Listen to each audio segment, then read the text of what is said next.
If you're gluten-free and dairy-free, but you still bloat if you look at food wrong, you're still constipated, still have hair loss, fatigue, acne, joint pain, brain fog. If you feel like hot garbage, but you're the healthy friend, that was literally me. I was reading the ingredients list. I was avoiding fake dyes and seed oils and everything else that I was supposed to avoid. I was using essential oils and ditching fragranced laundry detergent. I was the healthiest person I knew, but somehow I was still the sickest. I was the one who got diagnosed with an autoimmune condition at age 20. And I need you to listen to me when I say this. As someone who has tried it all the drinks, the fancy supplements, the diets, everything. I even went to a nutritionist and ended up on an elimination diet. I need you to hear this.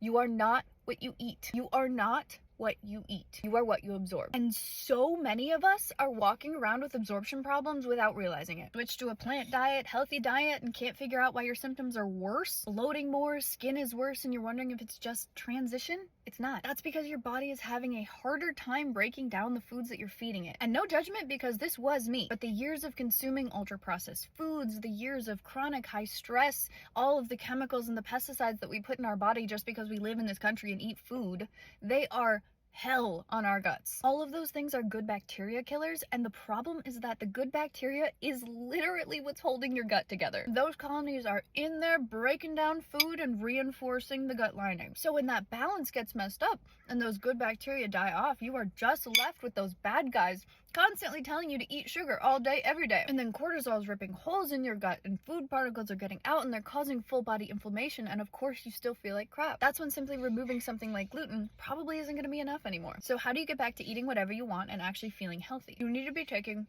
a good quality probiotic and HCl every single day. HCl is stomach acid, and it gets depleted by everything I just talked about. So taking something like this before every meal can help you break down your food while your gut's rebalancing. And a good HCl is fairly easy to find. You can probably get it at your local grocery store. A high quality probiotic, on the other hand, is very difficult to find because the market is absolutely flooded with crap. To see an actual difference, you have to get one that has prebiotics, probiotics, and postbiotics. Postbiotics are what's going to reinforce that gut wall quickly. You also want to make sure you're taking one with at least 10 billion CFU. This one you can see has the 3-in-1, it has all three, and it has 30 billion CFU, so that's great. Taking this and HCl religiously had me feeling like a completely different person in under a month. I will say that my least favorite thing about this is that it's usually pretty pricey because it's a premium probiotic, and it's worth it, but I love to hound the sales. And right now they're having their Black Friday sales. If you click the orange cart, you're going to see the lowest prices you're going to see all year, and that's just in time for a 2025 glow up.